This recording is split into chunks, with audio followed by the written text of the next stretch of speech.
नमस्ते दोस्तों। आज हम बात करने वाले हैं एक्सेल की कुछ ऐसे ज़बरदस्त टूल्स के बारे में जो सिर्फ कैलकुलेशन नहीं करते बल्कि आपको बेहतर बिजनेस डिसीजन लेने में भी मदद करते हैं। तो सवाल ये है कि क्या एक सिंपल सी स्प्रेडशीट आपकी सबसे भरोसेमंद फाइनेंशियल एडवाइजर बन सकती है? सुनने में थोड़ा अजीब लगता है ना? पर चलिए देखते हैं कि कैसे कुछ खास फंक्शंस हमारे रोजमर्रा के डेटा को स्मार्ट स्ट्रेटेजिक इनसाइट्स में बदल सकते हैं। तो समझिए, ये फंक्शन सिर्फ फार्मूला नहीं है, ये असल में आपका अपना डिजिटल फाइनेंशियल एडवाइजर है जो आपकी स्प्रेडशीट में ही मौजूद है। एक ऐसा एडवाइजर जो मुश्किल फाइनेंशियल फैसलों में रास्ता दिखाता है। तो आज हम क्या-क्या देखने वाले हैं। सबसे पहले तो समझेंगे कि ये डिजिटल फाइनेंशियल एडवाइजर आखिर है क्या। फिर एक बिजनेस लोन का केस देखेंगे पीएमटी फंक्शन के साथ।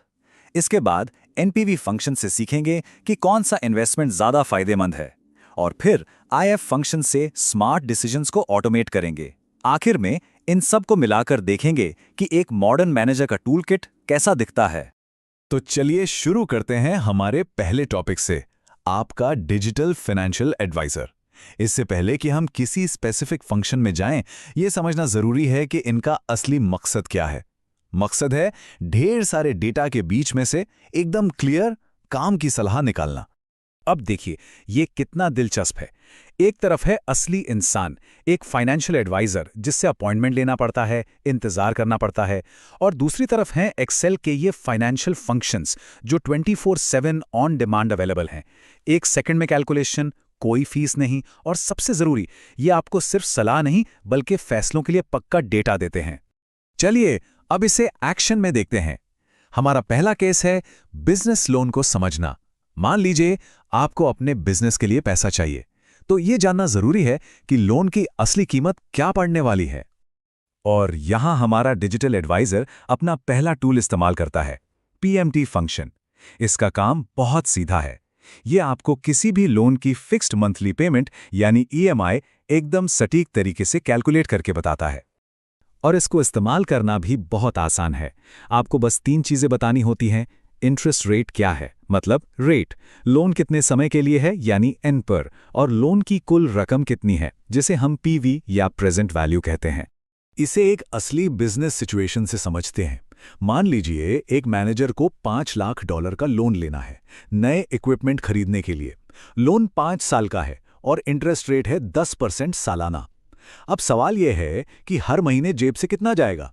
तो बस ये सारी जानकारी पीएमटी फॉर्मूला में डालते ही बूम, आपके सामने एक एग्जैक्ट नंबर आ जाता है, आपकी मंथली ईएमआई। कोई गेसवर्क नहीं, कोई अंदाजा नहीं, एकदम क्लियर फिगर, जिससे बजटिंग और फाइनेंशियल प्लानिंग करना कितना आसान हो जाता है। ठीक है, तो लोन का हिसाब किताब तो समझ आ गया, पैसा हाथ में है। पर अब अगला बड़ा सवाल, इस पैसे को कहां लगाया जाए ताकि सबसे ज्यादा फायदा हो। यहीं पर आती है असली स्ट्रैटेजी। और इस स्ट्रैटेजी में हमारा डिजिटल एडवाइजर हमारी मदद करता है एनपीवी फंक्शन से। एनपीवी का मतलब है नेट प्रेजेंट वैल्यू। ये फंक्शन ये पता लगाने में मदद करता है कि किसी इन्वेस्टमेंट से भविष्य में जो पैसा आएगा उसकी आज की तारीख में क्या कीमत है, और क्या वो कीमत शुरुआती लागत से ज्यादा है भी या नहीं। ये काम कैसे करता है? देखिए, ये फंक्शन डिस्काउंट रेट का इस्तेमाल करता है। आसान भाषा में कहें तो ये सोचता है कि अगर ये पैसा कहीं और लगाते तो कितना रिटर्न मिलता। फिर उस रिटर्न की तुलना ये इस नए इन्वेस्टमेंट से होने वाले कैश फ्लो से करता है। और यहीं पर खेल दिलचस्प हो जाता है। मान लीजिए आपके पास 2 ऑप्शन हैं, एक नया मार्केटिंग कैंपेन चलाना या फिर नए इक्विपमेंट में इन्वेस्ट करना। आप दोनों का एनपीवी कैलकुलेट कर सकते हैं। अगर एनपीवी पॉजिटिव है मतलब प्रोजेक्ट फायदेमंद है, और जिस प्रोजेक्ट का एनपीवी ज्यादा है बस वही है आपका ज्यादा मुनाफे वाला रास्ता। यह है डेटा पर आधारित फैसला, तुक्का नहीं। तो हमने लोन लिया, बेस्ट इन्वेस्टमेंट भी चुन लिया, काम खत्म? नहीं। अब अगला जरूरी कदम है यह देखना कि हमारा इन्वेस्टमेंट परफॉर्म कैसा कर रहा है, और यह काम हमें स्मार्ट तरीके से ऑटोमैटिकली करना है। इसके लिए हमारे पास है आईएफ फंक्शन। इसे आप अपने डेटा के लिए एक चेक इंजन लाइट की तरह समझ सकते हैं।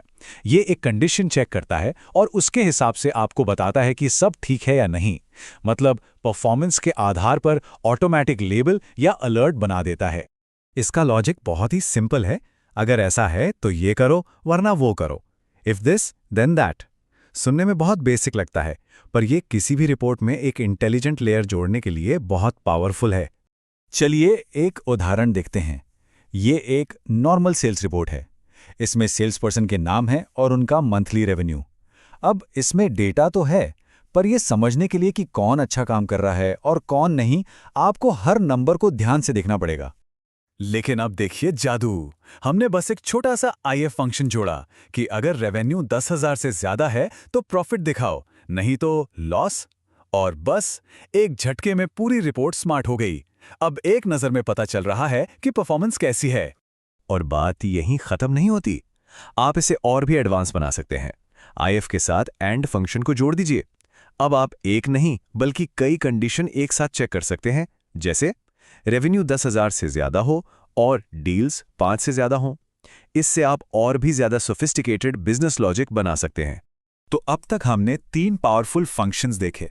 चलिए इन सबको एक साथ जोड़ते हैं और देखते हैं कि ये मिलकर एक मॉडर्न मैनेजर के लिए एक पूरा टूल किट कैसे तैयार करते हैं, जो आपको डेटा की भीड़ से निकालकर स्ट्रेटेजिक क्लैरिटी तक ले जाता है। जैसा कि कार्ली फ्योरीना ने कहा था, लक्ष्य डेटा को सूचना में बदलना है और सूचना को अंतर्दृष्टि में। ये फंक्शंस बिल्कुल यही काम करते हैं। ये सिर्फ नंबर्स को एक ऐसे पुल की तरह हैं जो उन्हें स्ट्रेटेजिक इनसाइट्स में बदल देते हैं, जिनकी मदद से आप बेहतर लीडर बन सकते हैं। तो अगर हम इसे समेटें तो हमारा स्ट्रेटेजिक टूलकिट कुछ ऐसा दिखता है। पीएमटी फंक्शन आपको फाइनेंशियल जिम्मेदारियों पर एकदम क्लियर कट जानकारी देता है। एनपीवी फंक्शन डेटा के आधार पर सही इन्वेस्टमेंट चुनने में मदद करता है। और इफ फंक्शन आपकी रिपोर्ट्स में ऑटोमेटिक इंटेलिजेंस डालता है ताकि आप परफॉर्मेंस पर नजर रख सकें। ये फाइनेंशियल मैनेजमेंट का एक पूरा साइकिल है। तो आखिर में एक सवाल सोचना बनता है, अगर आपकी स्प्रेडशीट ये सारी मुश्किल कैलकुलेशंस खुद कर सकती है, तो आप अपनी स्ट्रेटेजिक सोच और एनर्जी को कहाँ फोकस करेंगे? सोचिए, जब आप कैलकुलेशन से आज़ाद हो जाते हैं तो आप असल में बिजनेस को आगे बढ़ाने पर, बड़ी पिक्चर पर और अपनी टीम को लीड करने पर ध्यान दे सकते हैं।